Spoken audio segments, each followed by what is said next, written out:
Two men are slammed against the freezing asphalt, guns pressed to the back of their heads by rogue officers, convinced they've just caught the city's most dangerous armed robbers. The cops are laughing, bragging about the promotion coming their way. They hurl insults, completely ignoring the suspect's calm demeanor. What these arrogant officers don't know is that the men bleeding on the pavement aren't criminals. They are elite federal agents, and they are about to end these cops' careers. The rain in Oak Creek, Illinois, didn't just fall. It felt like it was being driven into the pavement by a bitter, unrelenting wind. It was the kind of late November night that forced regular citizens behind locked doors and drawn blinds. But inside, an unmarked, heavily tinted 2022 Chevy Tahoe parked in the desolate alleyway behind a sprawling commercial strip mall. Two men sat in absolute, disciplined silence. Terrence Miller adjusted the collar of his dark tactical jacket. At 34, he was a seasoned supervisory special agent with the FBI's Violent Crimes Task Force. Beside him, tapping a slow, rhythmic beat on the steering wheel, was his younger brother, David Miller. At 29, David was a hotshot operative for the ATF, specializing in deep cover infiltrations of illegal arms syndicates. They were born and raised on the south side of Chicago, fighting their way out of a neighborhood that swallowed most young men whole. They had earned their badges through blood, sweat, and top-tier academic and tactical excellence. Tonight, they weren't just brothers. They were the spearhead of a joint agency operation designated Iron Rain. "Target vehicle is still stationary," David murmured, his eyes fixed on a dilapidated warehouse across the rain-slicked lot. His voice was low, carrying the quiet intensity of a man who spent his life walking on the razor's edge of danger. "Patience," Terrence replied, sipping lukewarm coffee from a paper cup. "Thomas Hayes is notoriously late. He likes to make his buyers sweat." They were hunting Hayes, a mid-level distributor for a massive illegal firearms network, funneling untraceable weapons into the Midwest. Tonight was supposed to be the bust of the year. The brothers had been sitting in the freezing Tahoe for 6 hours, their engine off to avoid thermal detection, monitoring a live audio feed from a wire planted inside the warehouse. Oak Creek was out of their usual jurisdiction. It was a wealthy, highly guarded suburb bordering the city, known for its pristine streets, its ultra-rich residents, and a police department that operated like a private militia. The Oak Creek PD had a reputation. It was a predominantly white, insular department that had faced dozens of civil rights lawsuits over the past decade, most of which were quietly settled out of court using taxpayer money. Because Oak Creek PD was notorious for leaking information and protecting its own interests over broader justice, Terrence's superiors at the Bureau had made a critical decision: a strict deconfliction blackout. The local police were not informed of Operation Iron Rain. The FBI and ATF were operating as ghosts in Oak Creek's backyard. "You think the local uniforms are out tonight?" David asked, glancing at the glowing digital clock on the dashboard. It read 2:14 a.m. "They're always out," Terrence said, his eyes scanning the perimeter. "Oak Creek cops don't like shadows in their town. Keep your head on a swivel. If a local cruiser rolls by, we sink into the seats. We do not engage unless absolutely necessary. We cannot blow this operation." David nodded, shifting his weight. Beneath his heavy coat, the cold steel of his agency-issued Glock 19 pressed against his ribs.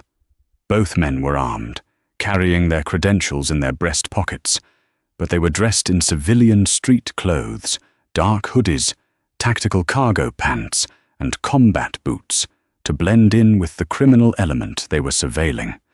To an untrained eye, they looked like two intimidating figures lurking in the dark.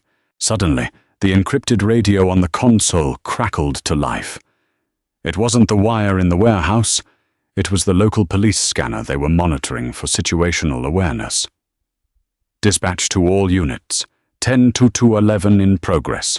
Armed robbery at the Wellington Jewelers on 4th and Elm. Suspects are 2 black males, heavily armed, wearing dark clothing. Fled the scene in a dark-colored SUV. Direction of travel unknown. Exercise extreme caution. David and Terence exchanged a sharp, immediate look. 4th and Elm, David said, doing the mental math. That's 3 blocks from here. A dark SUV. 2 black males in dark clothing, Terence repeated, the realization settling over him like a cold stone. He looked down at his own dark hoodie, then at the black Chevy Tahoe they were sitting in. That's the vaguest, most dangerous description in the world, and we fit it perfectly. Should we relocate? David asked, his hand hovering over the ignition. Terence looked at the warehouse. The infrared camera on their dashboard screen showed a heat signature finally moving toward the back door of the target building. Thomas Hayes was arriving. The deal was going down. No, Terence ordered softly. If we start the engine and move now, Hayes will spot us, and a year of undercover work goes up in smoke. The local cops are looking for a fleeing vehicle. We're parked, engine cold, tucked behind a dumpster in an alley. We hold our ground. They'll blow right past us. It was the logical, tactically sound decision, but logic rarely applied when paranoia and prejudice took the wheel.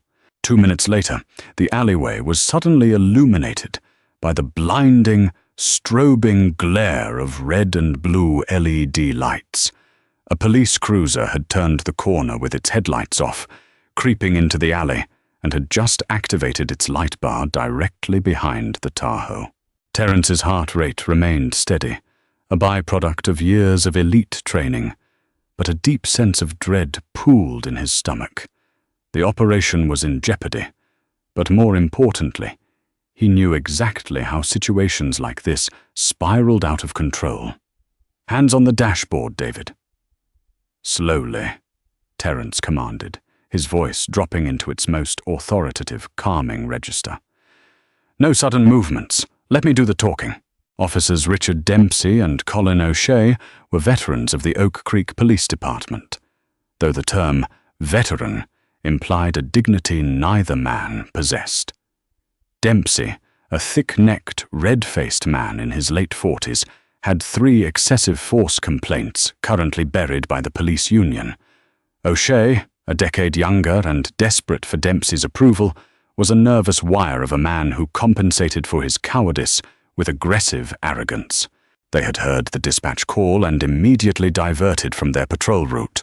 When they saw the black Tahoe parked in the alley, their adrenaline spiked. They didn't see an engine that had clearly been off for hours. They didn't run the license plates, which would have instantly flagged the vehicle as a federally registered, restricted access asset. All they saw were 2 black men in a dark SUV in their town at 2 in the morning. "Got 'em," Dempsey grunted, slamming the cruiser into park, boxing the Tahoe in against a chain-link fence. He unholstered his service weapon before even stepping out of the car. "Call it in, Colin. Tell dispatch we got the jewelry store suspects." "Dispatch Unit 4. We have the suspect vehicle boxed in behind the strip mall on 7th, O'Shea yelled into his shoulder mic, drawing his own weapon as he practically kicked his door open. Terence and David sat perfectly still, their hands splayed wide on the dashboard. The blinding spotlight from the cruiser pierced the tinted rear window, casting harsh, confusing shadows inside the Tahoe. "Show me your hands! Out the window! Now!" Dempsey screamed, his voice cracking with unchecked hysteria as he advanced on the driver's side, his gun aimed directly at Terence's head through the glass. "They're on the dash, officer," Terence called out, his voice loud, clear, and perfectly steady. "My window is rolled up. I am going to slowly reach down with my left hand to roll down the window so we can communicate." Don't you move a muscle, you son of a bitch! I will blow your head off!" Dempsey roared, pressing the muzzle of his Glock against the driver's side glass. O'Shea was flanking the passenger side, mirroring Dempsey's manic energy, his gun trembling as he aimed it at David. "He's reaching! Dempsey, I think he's reaching!" "I am not reaching for anything," David said, his voice carrying the dangerous calm of a seasoned operative. "Our hands are on the dashboard. You have the wrong vehicle. We are federal agents." The words barely registered over the pouring rain and the officers screaming. "Shut up! Shut your mouth!" Dempsey shouted, striking the butt of his flashlight against Terrence's window. The reinforced glass held, but the sound was deafening. "Unlock the doors! Do it now!" Terrence's mind was a supercomputer processing outcomes. If he reached into his jacket for his FBI badge, Dempsey would undoubtedly shoot him, claiming he thought it was a weapon. It was the oldest, deadliest excuse in the book. If they tried to verbally explain the operation, these officers wouldn't believe them, and worse, they were screaming so loudly that Thomas Hayes inside the warehouse would hear the commotion and escape. "David, listen to me," Terrence whispered, barely moving his lips. "We play the suspect. We let them take us out. Do not resist. Do not reach for your credentials. If you move your hands from that dash, these cowboys are going to murder us." "Terry, my sidearm," David started. "I know. When they find it, they're going to lose their minds. Keep your voice completely calm," Terrence ordered. "Open the door," Dempsey screamed, smashing the flashlight against the glass a second time. "I am unlocking the doors right now," Terrence announced loudly. He slowly extended a single finger and pressed the unlock button on the armrest. The heavy locks on the Tahoe clicked open. Before Terrence could even reach for the door handle, Dempsey yanked the driver's side door open. The officer didn't issue a command to step out. Instead, a heavy hand grabbed a fistful of Terrence's jacket and violently hauled him out of the vehicle. Terrence was 210 pounds of pure muscle, a former collegiate wrestler. If he wanted to, he could have broken Dempsey's arm in 3 places before the officer even realized what was happening. But Terrence went limp, offering zero resistance as Dempsey threw him face first onto the freezing, rain-slicked asphalt. "Get on the ground! Face down! Arms out!" Dempsey bellowed, driving a heavy knee directly into Terrence's spine. The impact knocked the wind out of the FBI agent. But he didn't make a sound. On the other side, O'Shea dragged David out of the passenger seat, screaming profanities. He slammed David against the side of the Tahoe before sweeping his legs, dropping the younger agent hard onto the ground. "I got mine down! I got him!" O'Shea yelled, his voice shrill. He slammed his knee into the back of David's thighs and began forcefully patting him down. Within seconds, O'Shea's hand brushed the heavy metallic outline of the Glock 19, holstered at David's waist. Panic and twisted triumph flared in O'Shea's eyes. "Gun! Gun! He's got a gun, Dempsey!" Dempsey instantly jammed the barrel of his weapon against the back of Terrence's skull. "Don't move! You flinch and I scatter your brains all over this alley, you hear me, boy?" "The weapon is a registered agency firearm," David said, his face pressed into a muddy puddle, his voice remarkably devoid of fear. "If you reach into my inner left breast pocket, you will find my badge and ATF identification. The man you are pointing a gun at is a supervisory special agent with the FBI.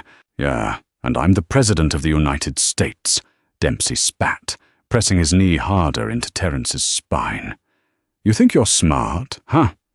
Think you can rob a jewelry store and just flash some fake badges? We know exactly what you are." "Officer," Terrence said, his tone icy and authoritative, despite the gun against his head. "You are currently interfering with a federal operation. If you would just run the plates on the vehicle—" "Shut your mouth!" Dempsey barked. He grabbed Terrence's arms, yanking them backward with unnecessary, agonizing force, and slapped heavy steel handcuffs tightly around his wrists. The metal bit into Terrence's skin, clicking several notches too tight. Across the hood of the car, O'Shea had stripped David of his firearm and was handcuffing him with equal brutality. They hauled the brothers to their feet. Terrence's cheek was scraped and bleeding from the asphalt, his clothes soaked through with freezing mud. He looked at Dempsey. He memorized the officer's nameplate, his badge number, the exact shade of the veins popping in his furious red neck. "You boys messed up coming to Oak Creek," Dempsey sneered, shining his flashlight directly into Terrence's eyes. "Thought you could get an easy score in the rich neighborhood? We don't tolerate your kind out here." "My kind," Terrence repeated, a dangerous edge creeping into his voice. "Care to elaborate on that, Officer Dempsey?" "Thugs. Thieves." Dempsey smiled, a nasty, crooked smile. "But don't worry. The justice system is going to take real good care of you." Another cruiser screeched into the alley, tires slipping on the wet pavement, followed closely by a black police interceptor. The cavalry had arrived. Out of the interceptor stepped Sergeant William Carter, a towering man with a thick grey mustache and a reputation for aggressively protecting his officers, regardless of the facts. Carter swaggered over, shining his own flashlight on the scene. He looked at the two handcuffed men, the dark SUV, and the recovered firearm in O'Shea's hand. "Good work, Dempsey." "O'Shea," Carter grunted approvingly. "Got the jewelry store rats?" "Yes, Sergeant." Dempsey puffed out his chest, stepping back from Terrence. "Caught 'em trying to lay low in the alley. They're armed. The young one had a Glock on him. This one," Dempsey pointed at Terrence, "was resisting, kept reaching for his pockets. We had to use necessary force to subdue them. It was a blatant, fabricated lie." Terrence's eyes met David's across the alley. A silent communication passed between the brothers. They both knew the game Dempsey was playing. He was building the narrative right there on the street, constructing the lies he would put in his official report to justify the assault. "Is that right?" Carter asked, stepping up to Terrence. He looked the FBI agent up and down with an expression of profound disgust. "You boys like to put up a fight? Like to make things difficult?" "Sergeant Carter," Terrence said, his voice carrying an unmistakable ring of command that caught the older cop slightly off guard. "Your officers assaulted us without provocation. We offered zero resistance. We informed them we are federal agents. Our credentials are in our pockets. The vehicle we are standing next to is registered to the United States government. Run the plates." Carter frowned for a fraction of a second, glancing at the Tahoe. But the culture of the Oak Creek PD ran deep. Admitting they were wrong, especially to two black men who dared to speak to them with authority, was impossible. Carter let out a sharp, mocking laugh. "Federal agents? That's a new one. What, did you buy some fake tin online to try and get out of traffic tickets? Let me guess, sovereign citizens?" "Check the pockets, Carter," David interjected. "Go ahead." Carter gestured to Dempsey. "Check his coat." Dempsey roughly reached into Terrence's inner pocket and pulled out the leather bifold wallet. He flipped it open. Inside gleamed the golden shield of the Federal Bureau of Investigation, alongside Terrence's photo identification and credentials. Dempsey paused. The bravado faltered in his eyes for a split second. He looked at the heavy badge, then at Terrence's unblinking stare. If he admitted the badge was real right now, he was looking at a massive federal lawsuit, suspension, and possible prison time for assaulting an FBI agent. Dempsey's survival instinct kicked in, merging seamlessly with his corruption.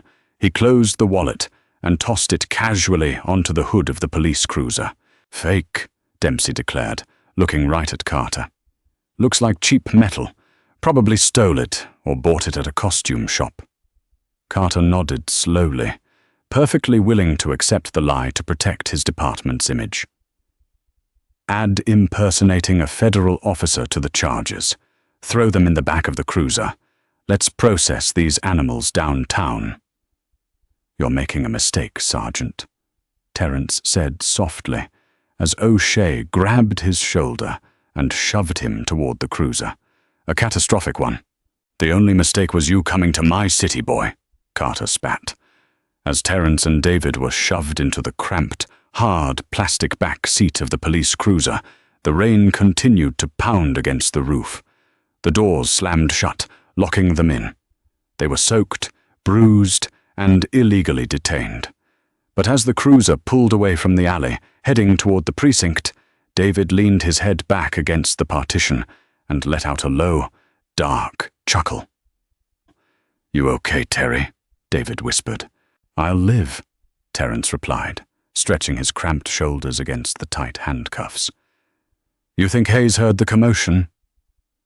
"Doesn't matter now," Terence said, a cold, predatory smile finally breaking across his face. "Hayes is a local problem. The Oak Creek PD just became a federal problem." "Dempsey called the badges fake," David noted. "They're gonna double down. They're going to try and frame us for that jewelry store hit to cover their tracks." "Let them," Terence whispered, his eyes locked on the back of Dempsey's head through the plexiglass divider. "Let them falsify the reports. Let them lie to the DA. Let them dig the hole so deep they can never climb out." "You left the wire hot in the Tahoe, didn't you?" David asked, already knowing the answer. "The Bureau's command center has been listening to every single second," Terence confirmed. The surveillance equipment in their SUV hadn't just been recording the warehouse. The internal dashcam and cabin audio had captured the entire violent, illegal assault. They heard the threats. They heard the assault. They heard Dempsey find the badge and call it fake. The trap wasn't just set. The Oak Creek PD had willingly walked right into it, locked the door behind them, and handed the keys to the FBI. "Karma," David muttered, closing his eyes as the police station came into view. "It's going to be a beautiful thing." The Oak Creek Police Department smelled like stale coffee, industrial bleach, and the distinct metallic tang of unearned arrogance. Terence and David were dragged through the back sally port, their wet boots squeaking against the linoleum. The handcuffs were still painfully tight, cutting off the circulation to their hands, but neither brother uttered a word of complaint. They were shoved toward the booking desk, where a bored-looking desk sergeant barely glanced up from his computer screen. "What do we got, Dempsey?" the desk sergeant mumbled, popping a piece of gum into his mouth. "The Wellington Jewelers crew," Dempsey announced, his voice carrying through the bullpen so the other officers could hear. A few uniformed cops stopped typing and looked over, murmuring in approval. "Caught 'em trying to hide out in the commercial district alley. Armed. Uncooperative." "And the jewelry?" the sergeant asked, finally looking at the two soaked, silent men. "Probably stashed it before we rolled up on them," O'Shea interjected, his nervous energy still vibrating. "We'll need to send a K-9 unit to sweep the alleyway at first light. Strip them, process them, put them in separate holding cells," Sergeant Carter ordered, stepping through the double doors. "And get Detective Gallagher down here to start the interrogation." Terence caught his brother's eye just before they were forcefully pulled in opposite directions. The look they exchanged was absolute stone. The protocol was simple. Give them nothing. Let the local department dig the grave as deep as they possibly can. Terence was shoved into Interrogation Room A, a windowless, suffocatingly small box with a steel table bolted to the floor. Dempsey pushed him down into a metal chair and finally removed the handcuffs, only to immediately secure Terence's right wrist to the heavy steel ring welded to the table. "Get comfortable, tough guy," Dempsey sneered, leaning over the table so his breath, smelling heavily of cheap tobacco and mints, hit Terence's face. "Because you're going to give me the location of those diamonds, or I am going to make sure you never see the outside of a state penitentiary." Terence slowly rolled his stiff shoulders, his face an unreadable mask. "I am invoking my right to remain silent, and I am requesting my phone call." "You don't get a phone call until I say you get a phone call," Dempsey barked, slapping the table hard. "That is a violation of my Miranda rights, Officer Dempsey, but please, add it to the list. I'm keeping a running tally." Terence smiled, a cold, razor-sharp expression that made Dempsey's bravado momentarily falter. In the bullpen outside, Detective Ryan Gallagher was staring at his computer monitor with a deep frown. Gallagher was the lead detective on the Wellington Jewelers case, and unlike Dempsey, he actually relied on evidence. He was currently reviewing the silent security footage from the robbery, which had occurred less than 2 hours prior. The 2 suspects on screen were indeed wearing dark clothing, but the similarities ended there. The men on the screen were lanky, moving with frantic, undisciplined energy. One wore bright white, high-top sneakers. Gallagher looked through the glass window into the booking area, where O'Shea had just dumped David's belongings into a plastic evidence bin. He walked over and inspected the items: black combat boots, a high-end specialized tactical belt, an agency-issued Glock 19 with a serialized government-stamped barrel, and the fake badge Dempsey had bragged about. Gallagher picked up the ATF badge. It was heavy. The intricate engraving was flawless. He opened the leather wallet and stared at the identification card. It didn't look printed in a basement. It looked legitimate. It had holographic federal watermarks. "Dempsey," Gallagher called out as the patrol officer emerged from Interrogation A. "You sure these are our guys?" "Dead positive." Dempsey puffed his chest. "The guys on the tape are about $170, Gallagher said, tapping the screen. "The guy in room A is at least 220 solid muscle, and the shoes don't match, not to mention this badge." Gallagher held up David's ATF credentials. "Looks incredibly real." "It's a prop," Carter snapped, walking up behind Gallagher and snatching the badge from his hand. "Stop overthinking it, Ryan. We have 2 armed suspects caught fleeing the vicinity of a major felony in a vehicle matching the description. They were aggressive. They resisted. They fit the profile. Make the charges stick." "But Sergeant, if we just run the serial number on this firearm through the NCIC database—" I said. "Make it stick, Detective," Carter interrupted, his voice dropping to a dangerous, threatening octave. Dempsey and O'Shea put their lives on the line tonight, taking these thugs down. Don't you dare try to undermine their arrest because you want to play CSI. Write the report. Charge them with armed robbery, resisting arrest, and assaulting a police officer." Gallagher swallowed hard, his eyes dropping to the floor. The culture of the Oak Creek PD demanded absolute loyalty, even when the facts were screaming otherwise. He nodded slowly. "Yes, Sergeant." Inside his cell, David sat on the cold, concrete bench, staring at the camera mounted in the corner of the ceiling.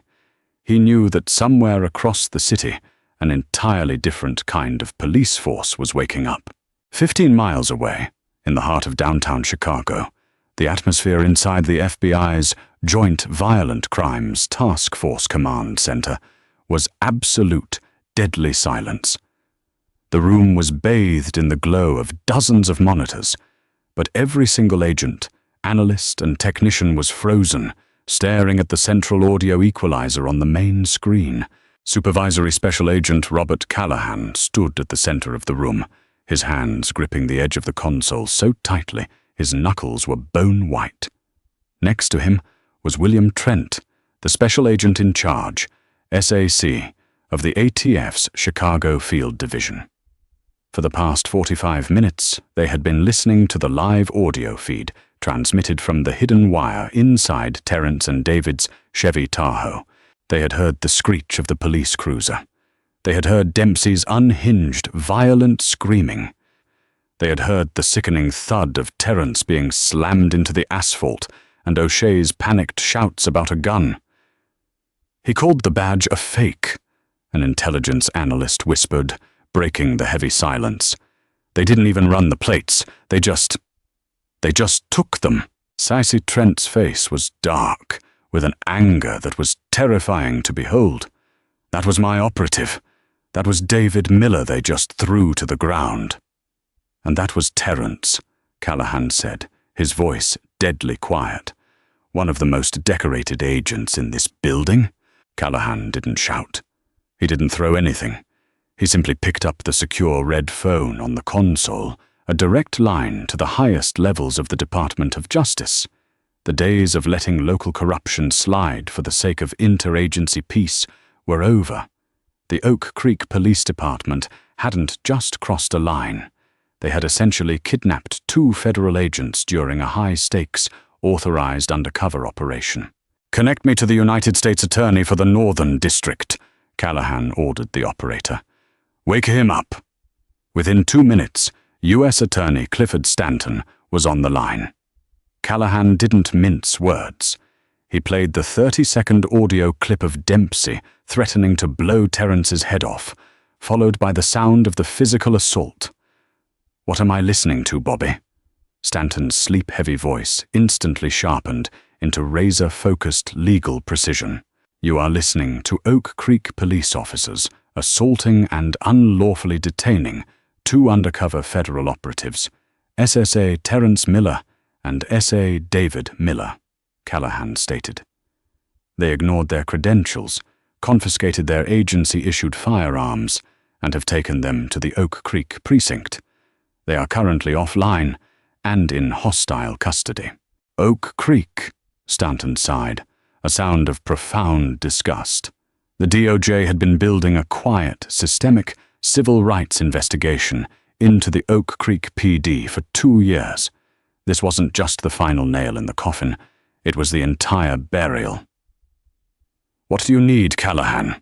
"I need federal arrest warrants for Officers Richard Dempsey, Colin O'Shea, and Sergeant William Carter for violation of 18 U.S.C., paragraph 242, deprivation of rights under color of law, and 18 U.S.C., paragraph 111, assaulting a federal officer. And I need a blanket search warrant for the entire Oak Creek Police Precinct. Every server, every body cam footage drive, every locker." "You want to raid a local police station?" Stanton asked, the gravity of the request hanging in the air. "They are holding my men, Cliff," Callahan replied, his voice vibrating with absolute authority. "I am not sending a lawyer to politely ask for them back. These officers are armed, unstable, and operating completely outside the bounds of the Constitution. We are going in." There was a 5-second pause on the line. "I'll wake up Judge Eleanor Wright," Stanton finally said. "You'll have the electronic warrant signed in 20 minutes. Go get your men." Callahan hung up the phone and turned to the command center. The silence was gone, replaced by the hyper-focused kinetic energy of federal law enforcement going to war. "Listen up," Callahan barked, his voice echoing through the massive room. "I want the hostage rescue team, HRT, and the regional SWAT division mobilized right damn now. Full tactical gear, armored Bearcats. We are executing a federal raid on the Oak Creek Police Department." Sassy Trent stepped forward, looking at his own ATF tactical commanders. "My SRT boys are coming with you. Nobody touches our agents and gets away with it. We lock down their perimeter. Nobody goes in or out of that precinct until we have Terence and David." In the armory beneath the federal building, heavily armed operators began gearing up. Black tactical uniforms, heavy plate carriers, night vision helmets, and M4 carbines were checked and locked. The mood wasn't manic like Dempsey's. It was cold, precise, and highly lethal. These were elite federal operators, and they were about to bring the full, crushing weight of the United States government down on a rogue police department that thought it was untouchable. Back in the Oak Creek precinct, Officer Dempsey sat at his desk, drinking a fresh cup of coffee and typing up his fabricated arrest report. He was smiling, already thinking about the commendation he would angle for in the morning. He looked out the front windows of the precinct, where the rain was still coming down in sheets. He had absolutely no idea that 15 miles away, a convoy of matte black, armored federal vehicles had just rolled out of a subterranean garage, their lights off, tearing down the interstate straight toward him. The karma they had ordered was out for delivery, and it was arriving with an armored escort. In the cramped, sterile confines of Interrogation Room A, the clock on the wall ticked past 3:45 a.m. Terence Miller remained handcuffed to the steel ring of the table, his posture relaxed, his breathing even. He was engaging in tactical silence, a psychological tool that was currently driving Officer Richard Dempsey out of his mind. Dempsey had tried intimidation, shouting, and veiled physical threats. But the FBI supervisory special agent hadn't flinched. He simply sat there, his dark eyes tracking Dempsey's erratic pacing like a predator watching a wounded animal. "You think you're untouchable because you memorized some law dictionary in prison?" Dempsey spat, slamming a thick manila folder onto the table. "I've got your prints running right now. As soon as AFIES spits back your sheet, we are charging you with aggravated armed robbery. You are looking at 20 years minimum. You want to make a deal? You talk to me now." Terence tilted his head slightly. "I've told you exactly who I am, officer. I suggest you go out to the bullpen. Ask Detective Gallagher to run the serial number on my brother's sidearm through the NCIC system, and then call your union representative. You're going to need a very good lawyer before the sun comes up." "Shut up!"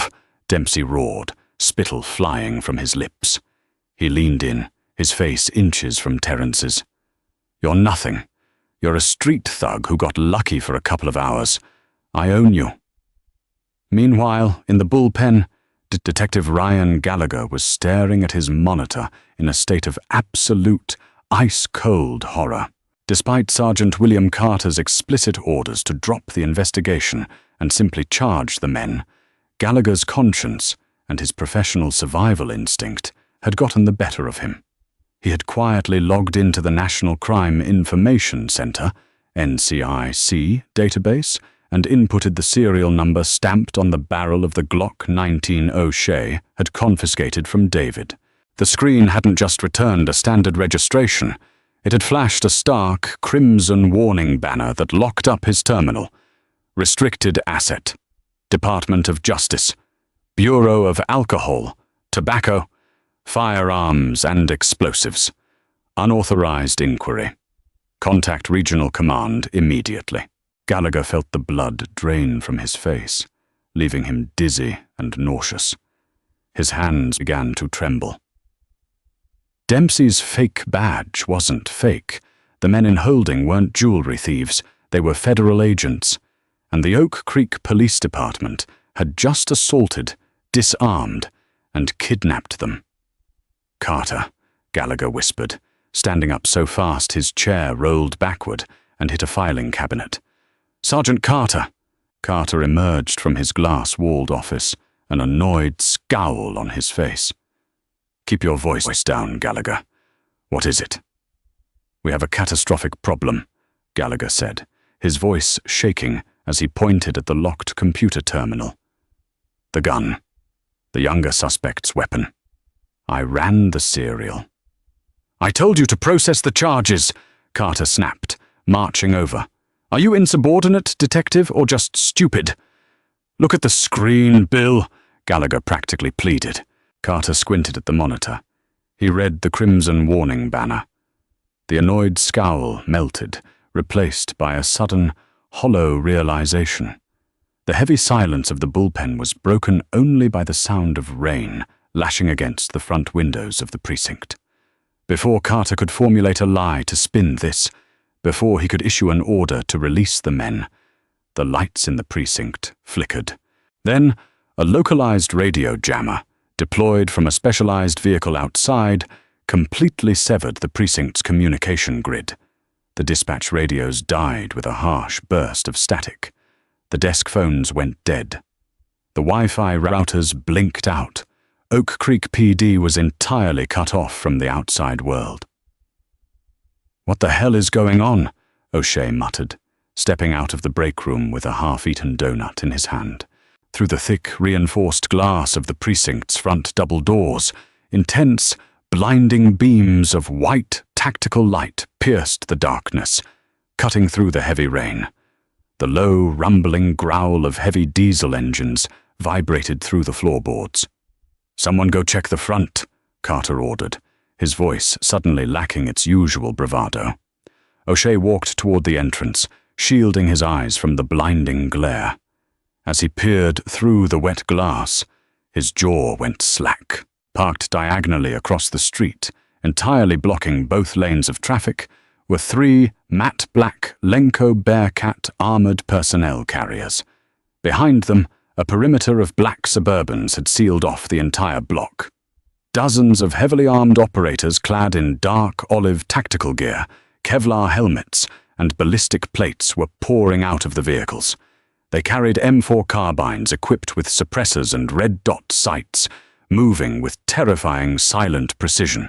The gold block letters across the back of their plate carriers read FBI HRT and ATF SRT. "Sergeant!" O'Shea squeaked, backing away from the doors, his hands instinctively dropping away from his duty belt. "Sergeant, there's an army outside." Boom! The heavy, magnetic lock on the front doors of the precinct was blown open by a specialized breaching charge. The reinforced glass shattered inward, raining down on the linoleum lobby floor. "Federal agents, do not move. Keep your hands away from your weapons."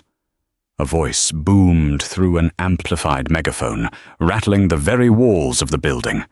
24 elite federal operators flooded into the precinct lobby, fanning out with synchronized fluid movements.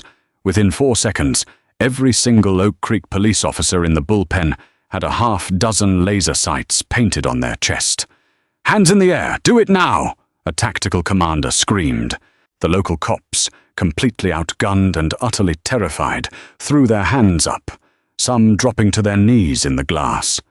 O'Shea whimpered, pressing himself against the wall, his hands trembling violently. Through the sea of tactical operators strode Supervisory Special Agent Robert Callahan and SAC William Trent. They were not wearing raid gear. They were in tailored suits, covered by FBI and ATF windbreakers, radiating a cold, furious authority that made the tactical rifles look like toys by comparison. "Who is the ranking officer in this facility?" Callahan demanded, his voice slicing through the stunned silence. Carter slowly raised his hand, his face pale and sweating profusely. I am Sergeant William Carter." "What is the meaning of this? You are invading a municipal police department." Callahan didn't even blink. He walked right up to Carter, towering over the older man. "Sergeant Carter, you and your officers are currently in violation of multiple federal statutes, including the kidnapping of federal agents," Callahan stated, his tone devoid of emotion. "You have exactly 5 seconds to tell me where you are holding Supervisory Special Agent Terrence Miller and Special Agent David Miller, or my men are going to dismantle this building brick by brick." Carter swallowed hard, gesturing toward the back hallway. "Holding cells. Interrogation A. Secure the building. Confiscate all hard drives, body cams and logbooks," Trent barked to his team. "Nobody makes a phone call. Nobody leaves." Callahan and Trent, flanked by 4 operators, marched down the narrow hallway. They stopped outside Interrogation Room A. Callahan looked through the one-way mirror. He saw Dempsey leaning over Terrence, screaming, entirely unaware of the federal siege that had just taken down his precinct. Callahan didn't knock. He kicked the door open with enough force to dent the drywall. Dempsey spun around, his hand flying to his holstered weapon, but before his fingers even touched the grip, 2 HRT operators drove him face first into the concrete wall. They pinned him there, ripping his duty weapon from its holster and kicking his legs apart. "What the hell? I'm a police officer!" Dempsey screamed, struggling futilely against the sheer strength of the federal operators. Callahan ignored him. He looked at Terence, who was still handcuffed to the table, perfectly calm. "You good, Terry?" Callahan asked, pulling a set of universal handcuff keys from his pocket. Terence offered a small, weary smile as Callahan unlocked his wrist. "I've been better, boss. The accommodations here leave a lot to be desired. Did you get David?" "Trent's pulling him out of his cell right now," Callahan said, helping Terence to his feet.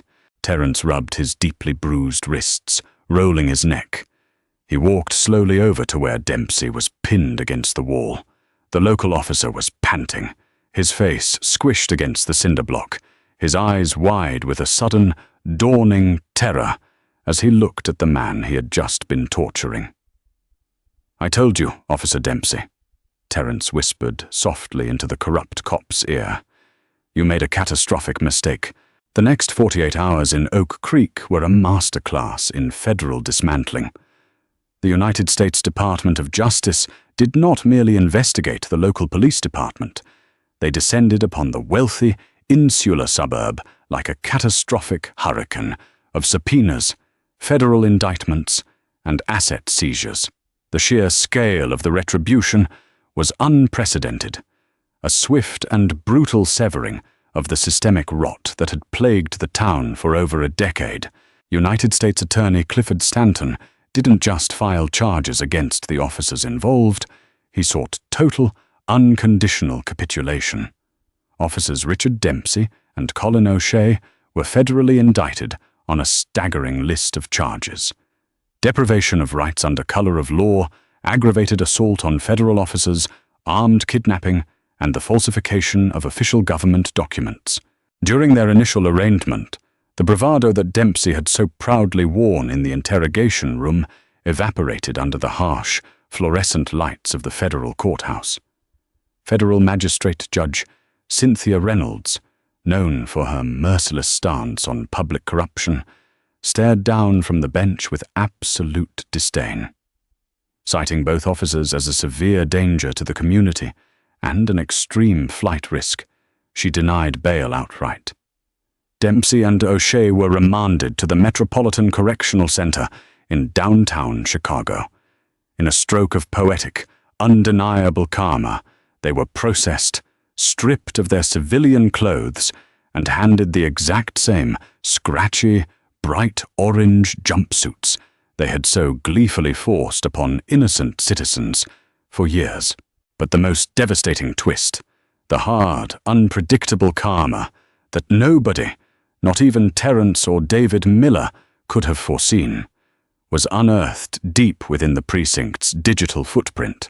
While executing the blanket search warrant, the FBI's elite cyber division conducted a forensic audit of the Oak Creek servers. Supervisory Special Agent Harrison Reed, a veteran data analyst, focused his attention on Sergeant William Carter's personal workstation. Deep within the directory, hidden behind layers of encrypted partitions, Reed uncovered a digital goldmine: gigabytes of burner phone text logs, encrypted messaging transcripts, and detailed ledgers documenting offshore bank transfers routed through the Cayman Islands. The original target of Operation Iron Rain, Thomas Hayes, the mid-level distributor for the illegal firearms network, had never been a ghost evading local law enforcement. He had been a highly protected, premium asset. The encrypted ledgers revealed that Sergeant William Carter had been on Hayes's payroll for 3.5 years. Carter had been running a highly lucrative protection racket. He provided the arms syndicate with confidential police patrol schedules, ran restricted license plates to identify undercover vehicles, and actively tipped Hayes off to local and state investigations. The revelation recontextualized the entire night of the raid. When Carter had heard the midnight radio dispatch about 2 unknown black men sitting in a dark SUV in the commercial district, sheer panic had set in. He knew Thomas Hayes was conducting a massive weapons transfer in that exact sector. Carter had intentionally directed Dempsey and O'Shea to aggressively hit the alleyway, falsely assuming the men in the Tahoe were rival gang members attempting to muscle in on Hayes's territory. Carter had used the Wellington Jewelers robbery as a convenient, fabricated excuse to unleash his most aggressive officers, clearing his illicit business partner's operational space, by allowing his prejudice to dictate his tactics, and by illegally arresting Terrence and David. Carter had inadvertently handed the FBI the precise, undeniable piece of the puzzle they needed to bring down the entire gun-running syndicate. 10 days later, Terrence and David stood inside the sterile, imposing conference room of the United States Attorney's office. The heavy bruising on Terrence's spine was finally beginning to fade to a dull yellow, and David had his serialized, agency-issued Glock 19 securely holstered at his hip. On the opposite side of the massive, polished oak table sat Sergeant William Carter. He looked 2 decades older, clad in a drab federal prison uniform, his hands heavily shackled to a chain around his waist. The former sergeant was a broken shell of a man.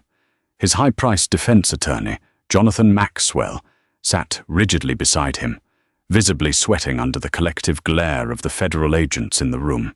"The plea deal is completely off the table, Mr. Maxwell," U.S. Attorney Stanton announced, his voice slicing through the tense silence as he slammed a thick binder shut. "Your client utilized his badge to facilitate a sprawling, violent criminal enterprise, and then directly authorized the armed assault and kidnapping of 2 federal agents to protect that enterprise. We are moving forward with a superseding indictment.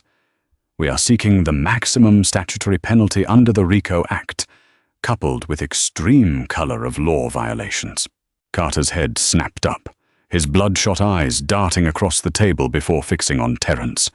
The sneering arrogance that had defined him in the precinct was entirely gone, replaced by the hollow, suffocating desperation of a man who suddenly realized he was going to die behind concrete walls.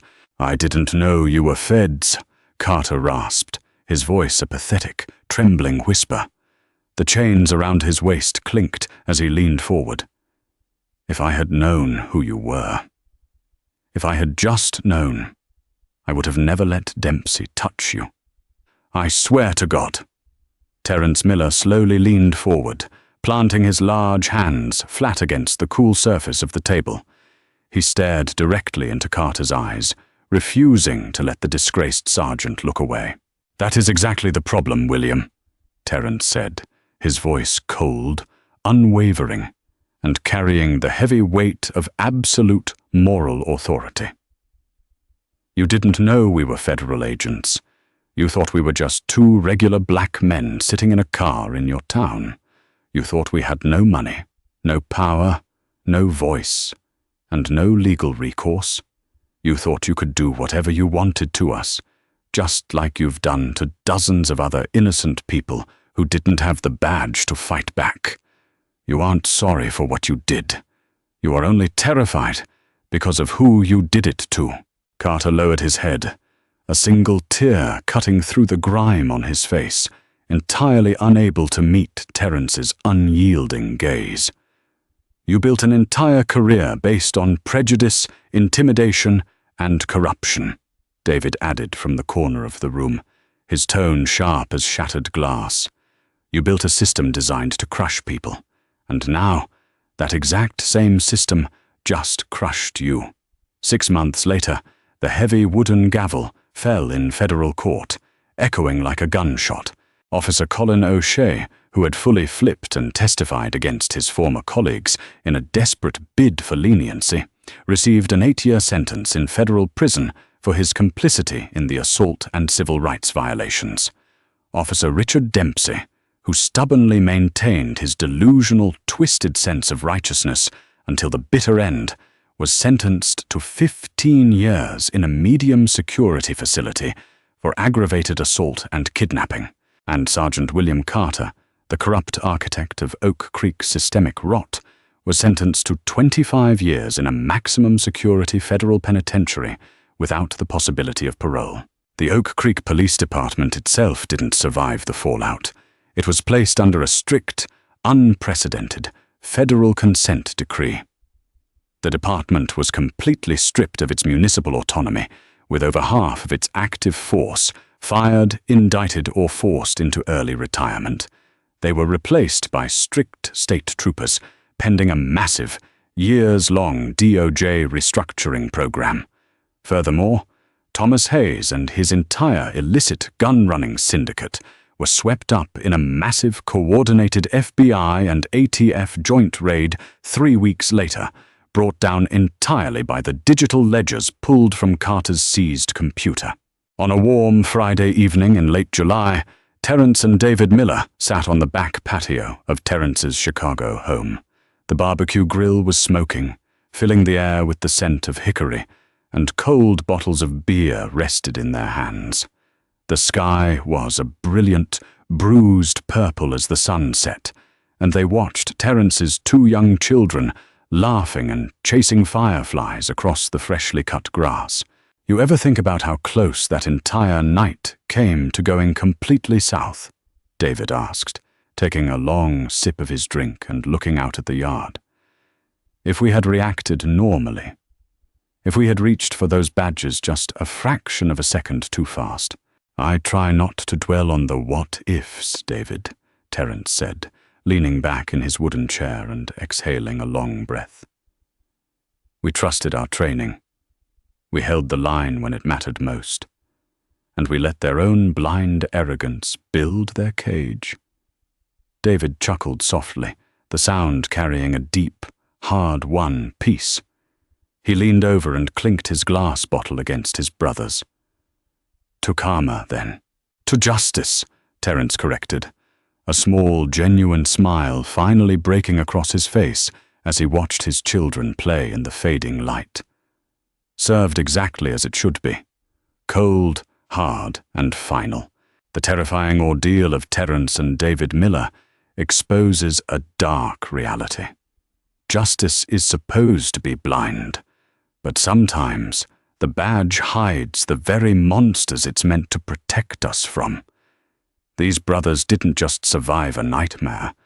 They utilized their discipline to dismantle a corrupt system from the inside out, proving that truth always outlasts arrogance. If this story of brutal karma, elite federal justice, and brotherly resilience kept you on the edge of your seat, hit that like button, share this incredible true-to-life drama with your friends, and subscribe to the channel for more jaw-dropping stories.